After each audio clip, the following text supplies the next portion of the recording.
Dr. Landau, turning out to the Iranian deal, it's an official deal, it's done. Maybe it's not as dangerous and flawed as we think.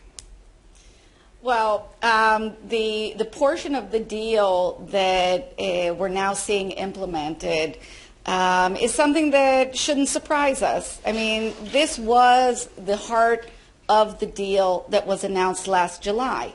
And this is the only way that Iran was going to get the sanctions relief, which was the only reason that Iran was at the table in the first place. Iran had three basic things to do in order to get sanctions relief. One is to reduce stockpile to 300 kilograms, to take out a significant amount of centrifuges, not to dismantle them, by the way, even though Secretary of State Kerry defined it that way, but rather to remove them, put them in storage, and to change the heart of the reactor at Arak. So, you know, this step is being hailed as if it's some dramatic change and some dramatic indication of Iranian cooperation, whereas, in fact, it was, you know, the fulfillment of the conditions that Iran needed to fulfill in order to get significant sanctions relief.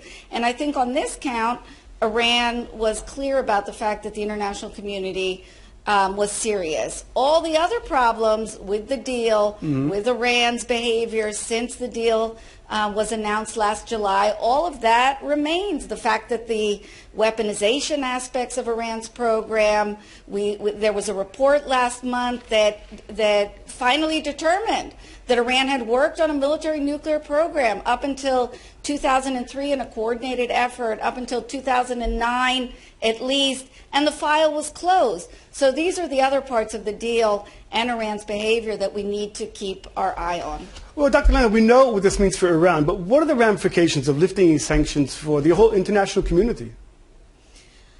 The ramifications are very significant. I think what the Obama administration, their message in this regard is what we heard basically again from U.S. Secretary of State John Kerry, that with the release or with the lifting of these sanctions, there is now a horizon for the Iranian citizens, for the population in Iran. I don't know if there's any evidence on the ground to support that view, that, you know, these resources will be redirected inward in order to improve the economic situation of the Iranian population. I think there's much more evidence to support the assessment that we're going to see actually these resources diverted to continuing to build up Iran's military power, support of terrorism, and indeed probably will go to the continued development of those aspects of Iran's nuclear program that it is allowed to continue even under the terms of the deal. Well, what should Israel's strategy be now? Should it be the sort of, if you can't beat them, join them sort of attitude? I didn't hear the end. What should Israel's strategy be now? Maybe if you can't beat them, join them?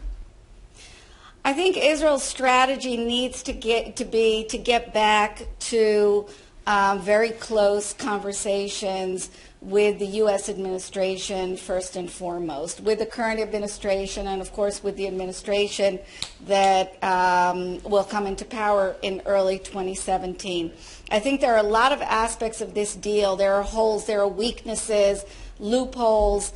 There are things that need to be addressed. There are questions that need to be addressed.